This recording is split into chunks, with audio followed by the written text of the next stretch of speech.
Most people believe in at least one major health and fitness myth. Yes, in 2024, when we have endless information at our fingertips, some of the biggest misconceptions in the fitness world are still alive and kicking. Today, we're here to set the record straight on the top 5 fitness myths that many of you may still believe in.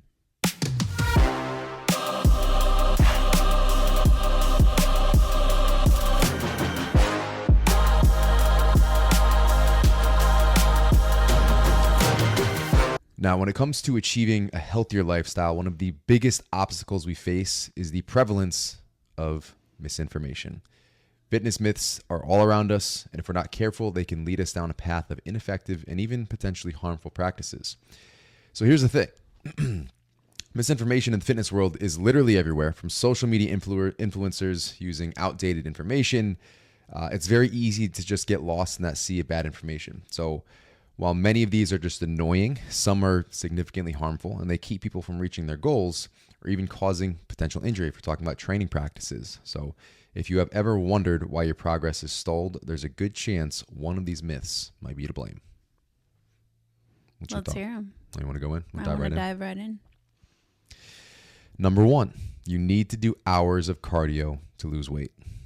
This one, I feel like we're on this like sliding scale of cardio, and then we slide over to the weights and it's like cardio is bad, and then we slide back over to cardio and it's like don't lift too heavy, and not many people are like in the middle. Although I will say with like the hybrid trend happening right now, a lot of people are starting to do both, which is great because you do need both cardio and weights in order to see progress. But the issue with doing hours and hours and hours of cardio and not lifting weights, or therefore not lifting weights effectively because you're killing yourself with the cardio, is you're holding yourself back. Well, number one, it's exhausting. Like when you do hours of cardio at a time, even if you just do like, let's say you do an hour 5 times a week or 6 times per week, that's a lot of cardio. And there's a good chance most of the time those people are out of zone too. So it's like even a higher intensity than what's the most efficient and effective. And it's not to say that those higher zones are bad. Like we want, sometimes even zone 3 is a good thing. For like example, for a marathon runner, like you're probably going to run your marathon in zone 3 most of the time. So you do want to be training it at some points. But the issue is, let's say you're doing running for cardio and you go out and you're just running as fast as possible for as long as you can every single time. That's not going to improve your aerobic capacity. It's not going to improve your endurance very much at all after a certain point. So we have to be implementing cardio in a way that, number 1, we enjoy. I think that's important. Number 2, makes sense for our goals.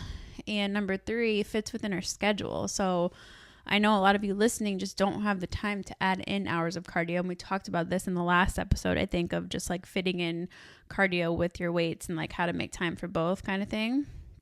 So know that you don't have to do hours of cardio to see progress. Getting back to the original point of that you were making here, a lot of people think that it's a necessity. You have to do hours and be on the Stairmaster and be just dripping sweat and just get this out in order to burn fat and tone up and see the progress that you want to see. And that's just not true. But let's be clear. Cardio is fantastic for your cardiovascular health. It is probably the least efficient way to lose weight, especially when we're talking about fat. Let's talk about why, because I think a lot of people don't understand that connection. Well, just from a calories perspective, you're not burning a ton of calories when you go for a run, and then during the workout, so here's a benefit a lot of people don't even realize when it comes to cardio versus other forms of training. You burn most of your calories running during that run. It doesn't happen, like you'll continue for a bit longer, but something like exercise, as far as resistance training exercise, there's this concept of excess post-exercise oxygen consumption, which is where you're actually burning significantly more calories after your workout than you did during the workout. And it's throughout about a 24-hour period where it's this elevated period of burning calories. Now, even beyond that, when we're lifting weights, we're at least maintaining muscle, we're probably building more muscle. So when we talk about, oh, my metabolism is slowing down, a lot of that has to do just with muscle mass. So if you're losing weight, you're also reducing your muscle mass to a certain point. Whereas if you're resistance training, you're maintaining that or continuing to build that. So you're kind of helping yourself in that regard as well. Yeah. So when you're lifting weights, you might not be burning as many calories during the session, but like you said, you continue to burn those calories long after you're done. But also how that kind of transformation happens as far as getting more toned and building more muscle. When you're lifting, you're breaking down the muscle. You're creating these like micro tears in the muscle. You're essentially injuring the muscle. And then when that recovers during rest is when the changes actually happen. So when you're lifting, you're not per se building the muscle at that exact moment. It happens like as you recover, as your muscle recovers after. So that's why rest days are important. But lifting specifically, I feel like a lot of people just don't understand like the cause and effect of that. And that's kind of like in simple terms, obviously. But moral of the story is you don't need to do hours of cardio. Hours of cardio is probably going to be unsustainable.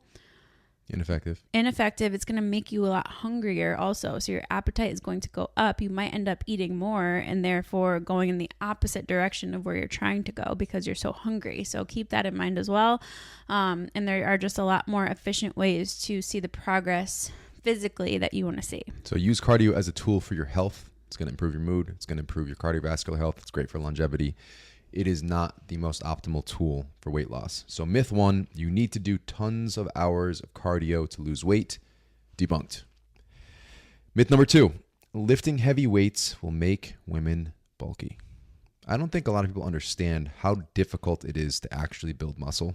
And then maybe this is a women in particular thing, or guys who think they're just going to jump in the gym, start training for a few weeks and seeing this, incredible amount of muscle gain. It is very hard to even look like you work out. Mm-hmm. So, to look fit, that's one thing, but to look like you've put on all this muscle is incredibly hard. And that's why there is an entire sport built around it.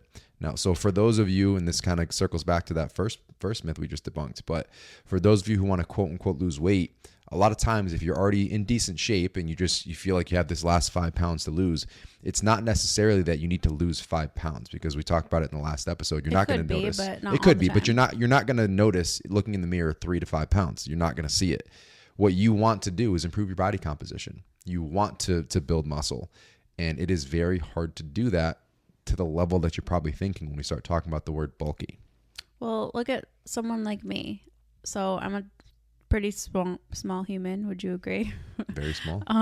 And when I started lifting weights, my goal was to get let's rewind here. When I first started lifting weights, not progressively and kind of just doing whatever in the gym, I didn't really see much progress. It was always like, I felt like I was spinning my wheels, was doing a lot of cardio, but I was trying to lift weights and just was not doing it the right way. I was not lifting at the right intensity, and I was just not following a program. So I was just like showing up. You mean those 3-pound lateral raises or the 3-pound curls people do on their walks? I would use.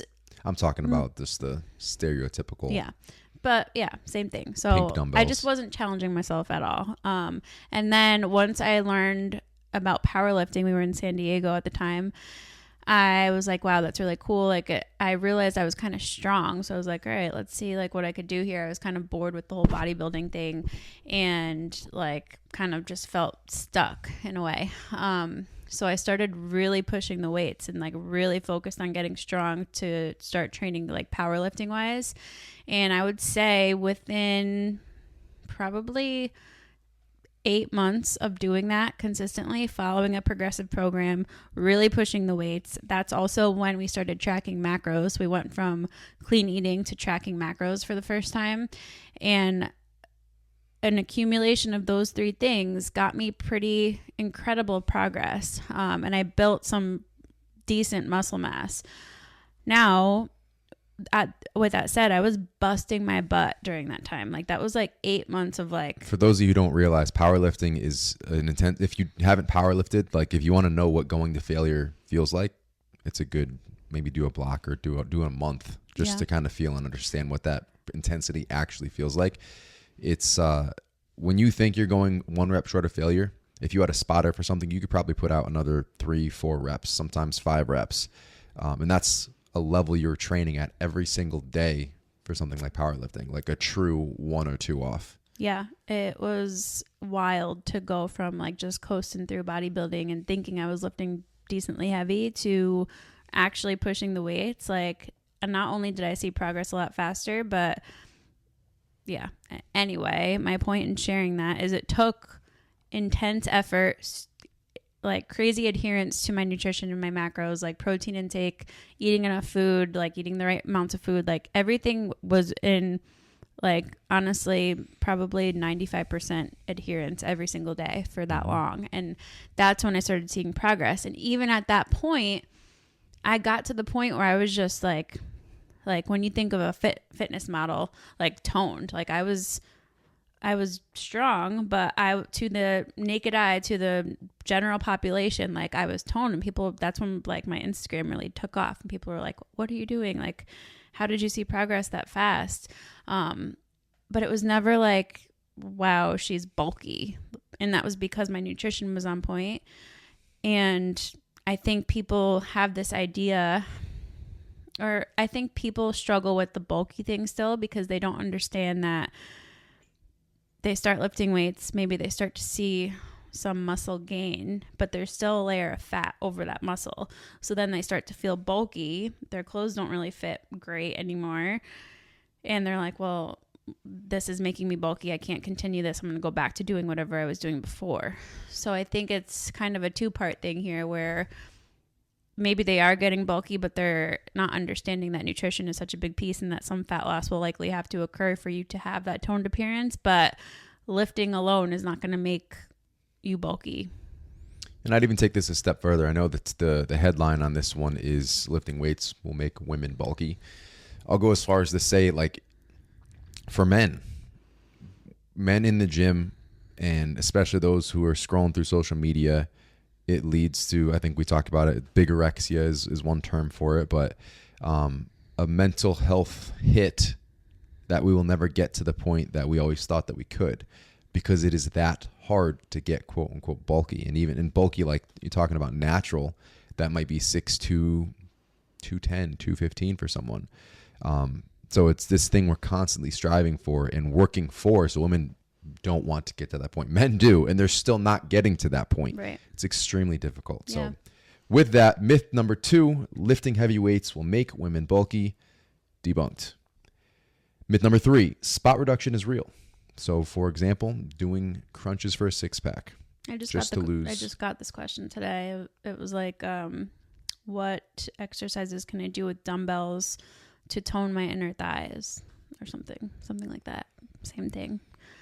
Unfortunately, fat loss just happens proportionately across your body. Now, the really unfortunate part is a lot of times we hold on to the abdominal fat last. The places you want to lose it most will be the last place you lose it. So your arms will lean out. You're going to see your back lean out. Your legs start to lean out. And then by the time all those things are absolutely yoked, you'll start to lose some fat on your stomach and your abs will start to reveal themselves. So there is no one thing you can do to target a specific area. And everybody's different. Everybody's different, and you might lose it based on your genetics in a certain place first, but curls aren't going to get your arms more toned. Lateral raises aren't going to get your arms more toned. You're going to build muscle. So like we were just talking about, it's going to live dormantly under that layer of fat until you remove it, but you're going to lose that fat proportionately, not necessarily proportionally. That's not necessarily the right word, but in a sense, proportionally, quote unquote, across your body based on genetics, not spot specific movements. Yeah, we can't choose where that fat comes off of, and that's a hard pill to swallow for a lot of women, I think. And I think a lot of it is just like what the media has pushed to women over the last 10, 20, 30 years of like, do this to build, or do this to lose fat in your inner thighs or your whatever.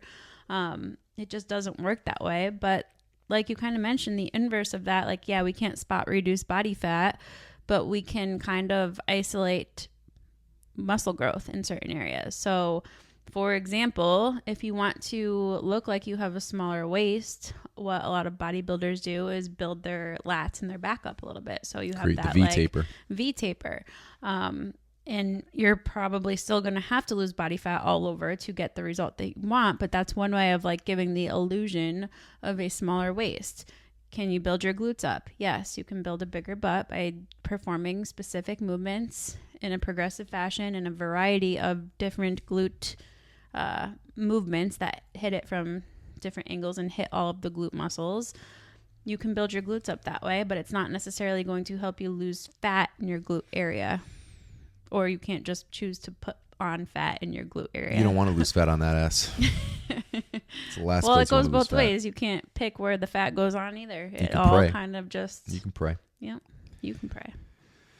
Myth number 3, spot reduction is real. Debunked.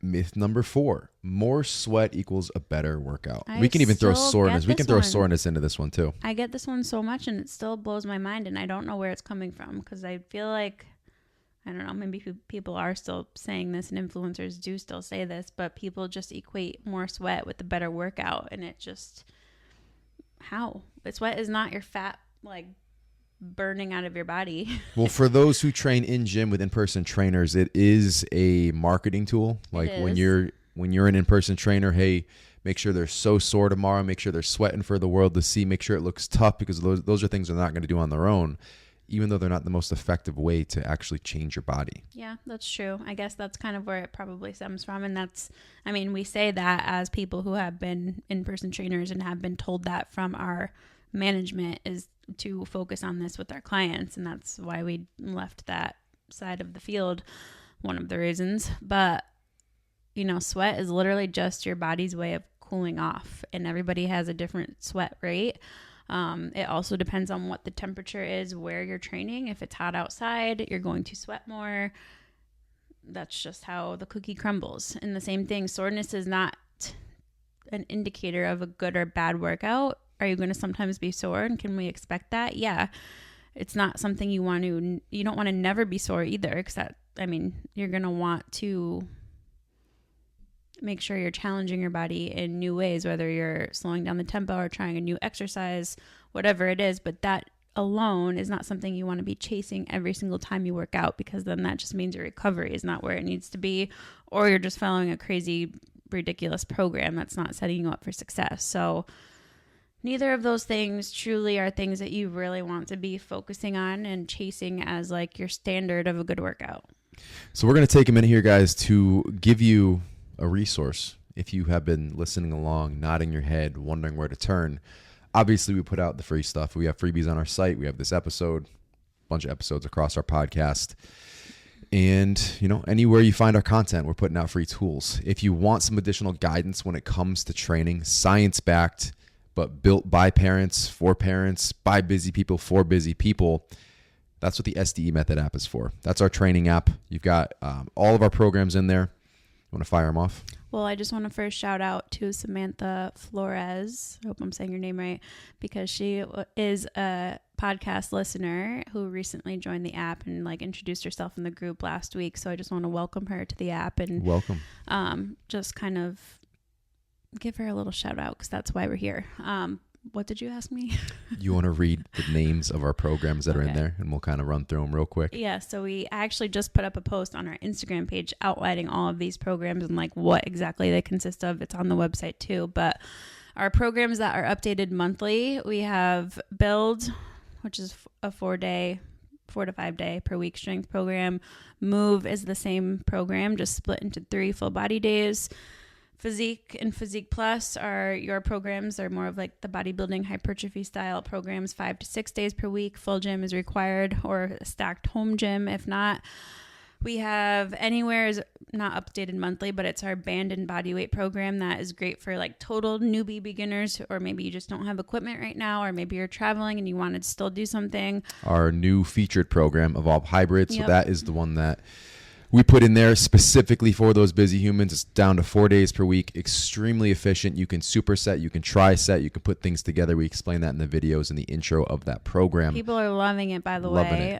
So we stack the resistance training with actual cardio in there. So you can follow the, is it Evolve? Extend running program. It's an intermediate running program. Or if you don't want to follow the program, you can also just swap that. There's an alternate exercise button just for 20 minutes of standard cardio. So that is your efficient program for fantastic results. That's one I'm following right now. I've been loving it for the last 6 months as far as performance improvements, as far as physique improvements, really scaling back volume to kick ass with it. We also have the running programs out there separately. We've got the pre and postnatal program as well. Yep. Pregnancy program, postpartum program. We literally have it all. And since we were talking about, I was meant to say this before, we were talking about powerlifting. I would love to add that in for 2025.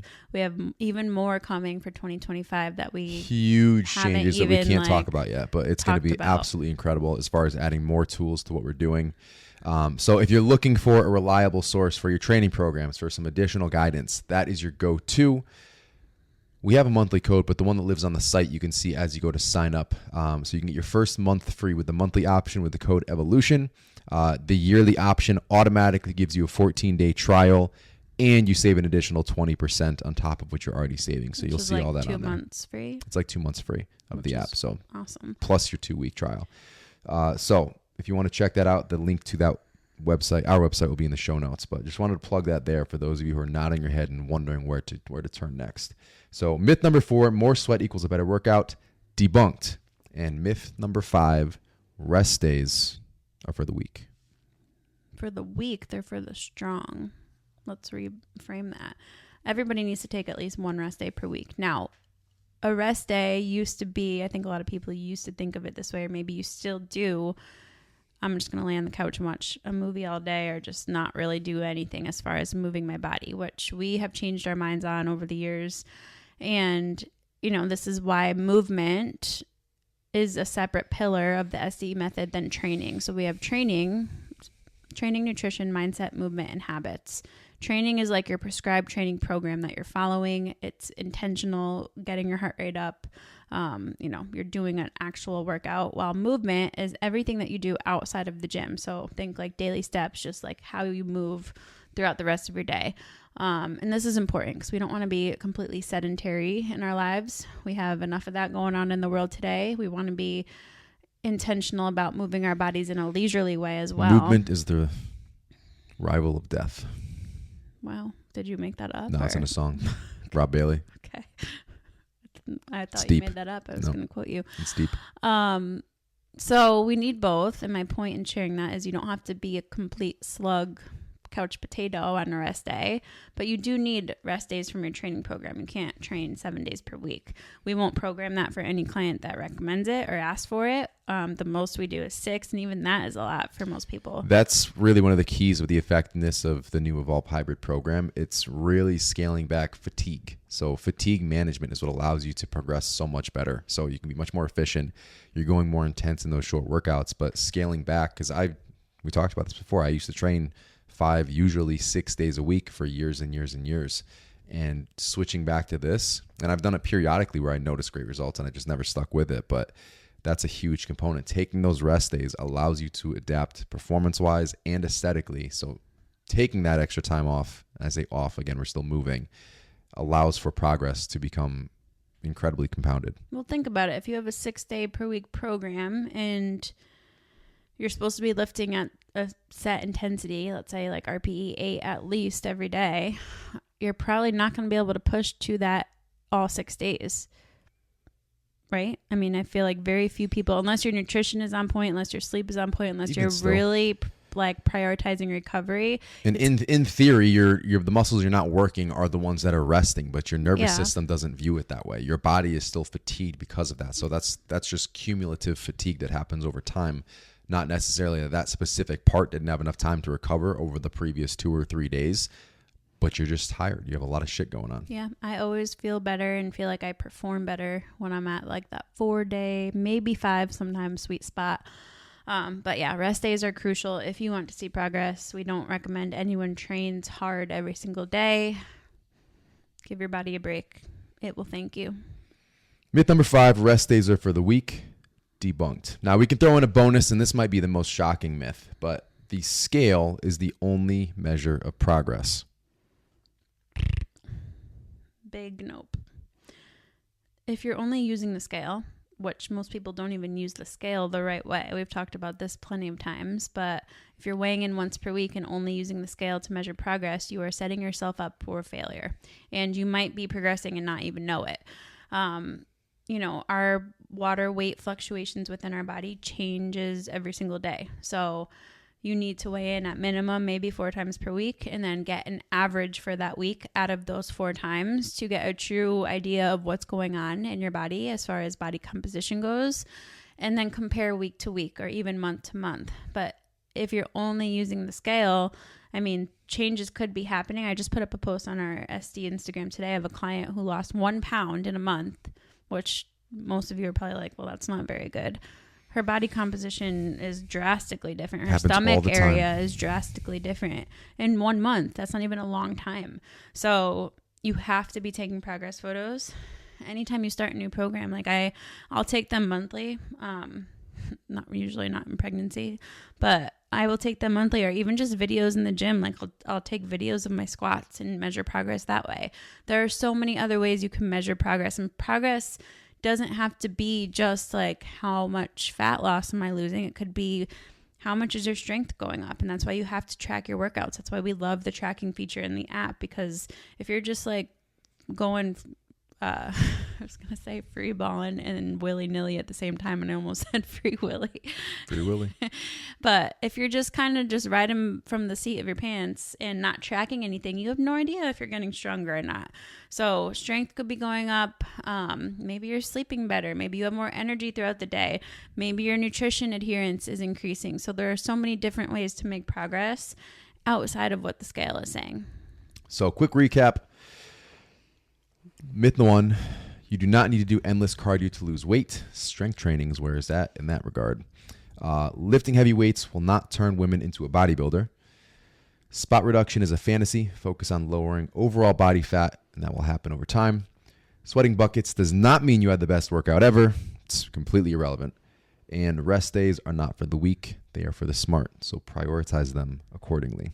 And remember, at the end of the day, your fitness journey is personal, and relying on credible, expert-backed information is the key to success. So understand that everything you read, everything you see, everything you hear needs to be taken in with a filter. Unless you're listening to us, then you can just bank on that. Just kidding. Question everything, you guys. Research it if you're questioning it at all, and make sure it's coming from more than one source before you decide, hey, this is something I want to implement in my training or my life. We're going to wrap it up here. Where can they find you? I'm at Alessandra Skutnik. I'm at Josh Skutnik.